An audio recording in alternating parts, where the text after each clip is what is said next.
नमस्कार.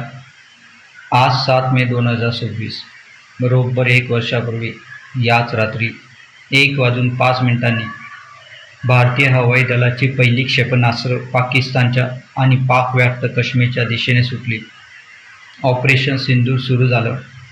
पहलगाममध्ये 22 एप्रिल 2025ला झालेल्या हल्ल्याची ती प्रतिक्रिया होती.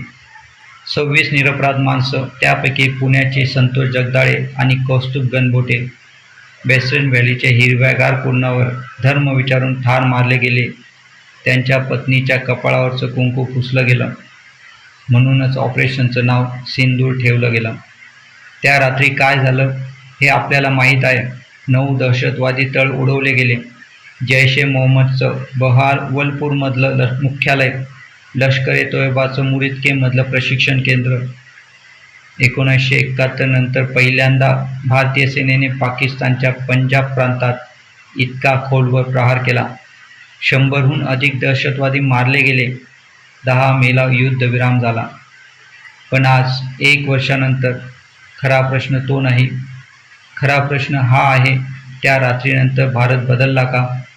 आणि जर बदलला तर पुढच्या 5 वर्षात आपण कुठे असू?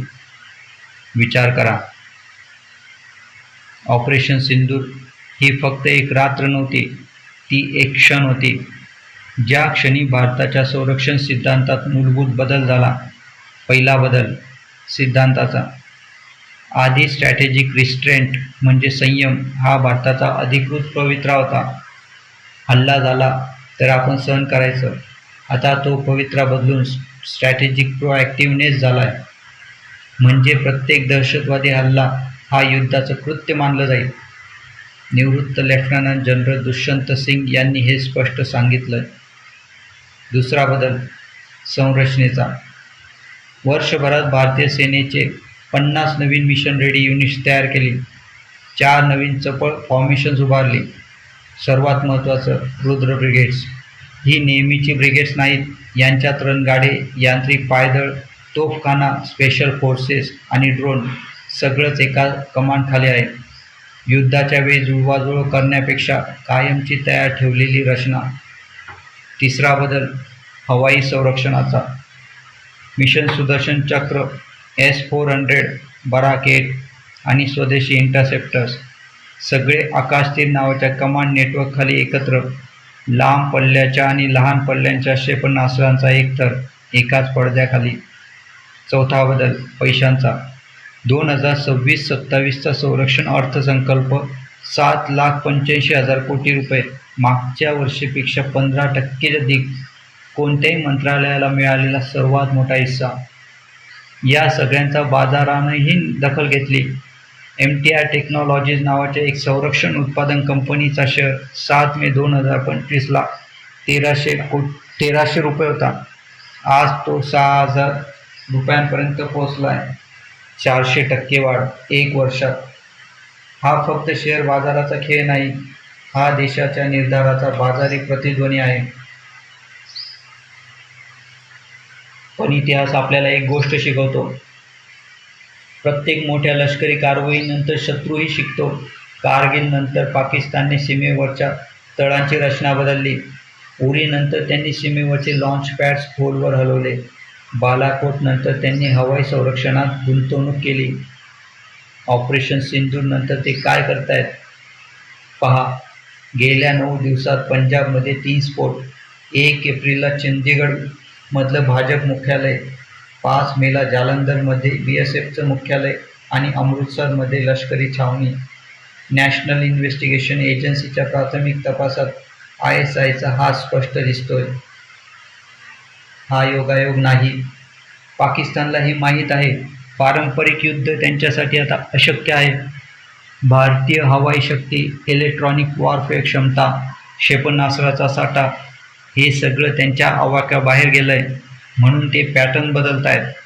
खुलं युद्ध नाही तर लहान लहान दहशतवादी कारवाया, ड्रोनद्वारे हातगोळे फेकणं, युरोप कॅनडामधल्या हँडलर्सद्वारा पंजाबमधल्या तरुणांना मूलगामी बनवणं, नॉर्के टेरर नेटवर्क वापरणं.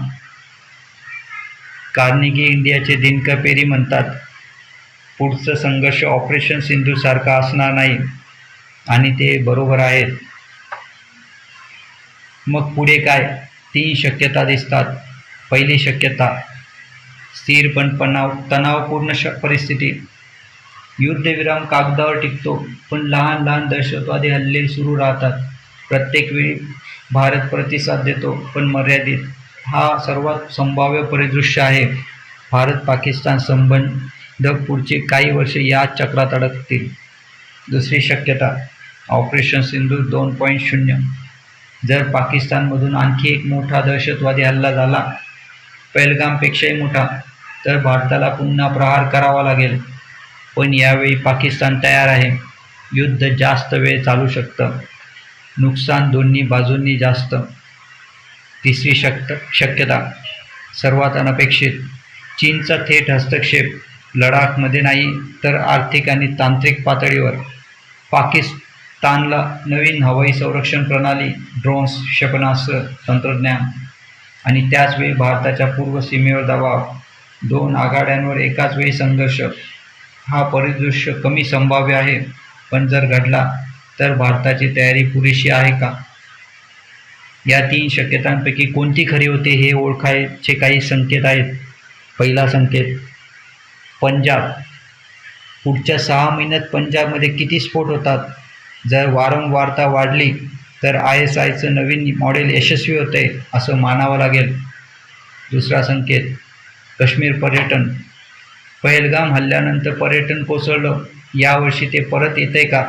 जर पर्यटक परत आले आणि सुरक्षा यंत्रणा शांत राहिली तर तो स्थिरतेचा संकेत राहील. तिसरा संकेत, संरक्षण निर्यात. भारत आता संरक्षण उपकरण निर्यात करतोय. जर पुढच्या वर्षी 30,000 कोटींच्या वर गेला तर तो मेक इन इंडियाचा खरा विजय आहे. कारण मग आपण फक्त आपल्या संरक्षणासाठी नाही, तर जगाच्या बाजारात स्पर्धा करण्यासाठीही तयार आहोत. चौथा संकेत, पाकिस्तानचं अंतर्गत संकट. त्यांची अर्थव्यवस्था कोलमडते.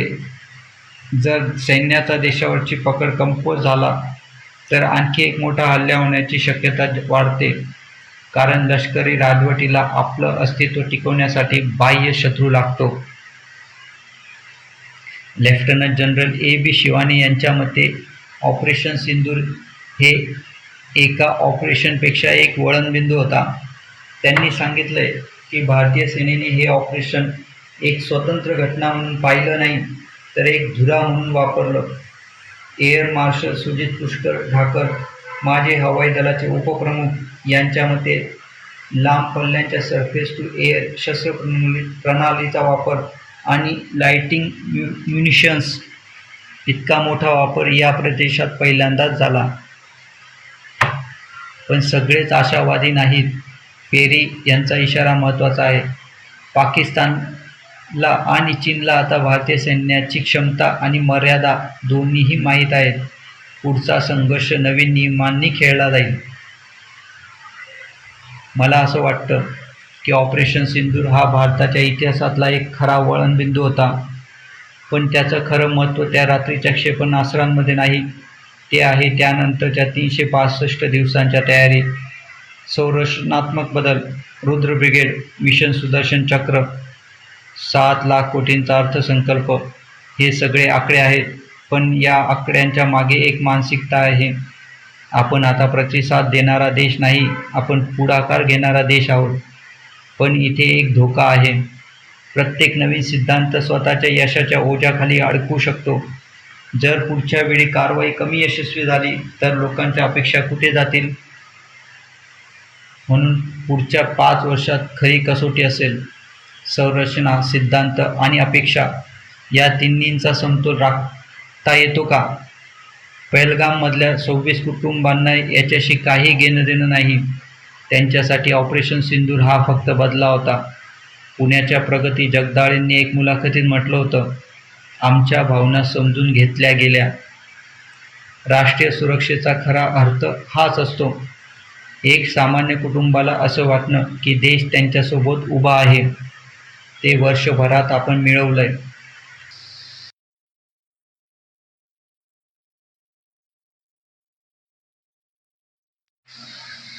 पुढच्या वर्षी काय होईल ते आपण पाहूच. एक गोष्ट निश्चित, 7 मे ही तारीख आता भारतीय कॅलेंडरवर एक नवीन अर्थ घेऊन आली. आज एवढंच. ऑपरेशन सिंधूच्या वर्षपूर्तीनिमित्त ज्या जवानांनी त्या रात्री आभाळात उड्डाण घेतलं आणि ज्या कुटुंबांनी पहलगाममध्ये आपली माणसं गमावली, त्या सगळ्यांच्या स्मरणात हे विश्लेषण.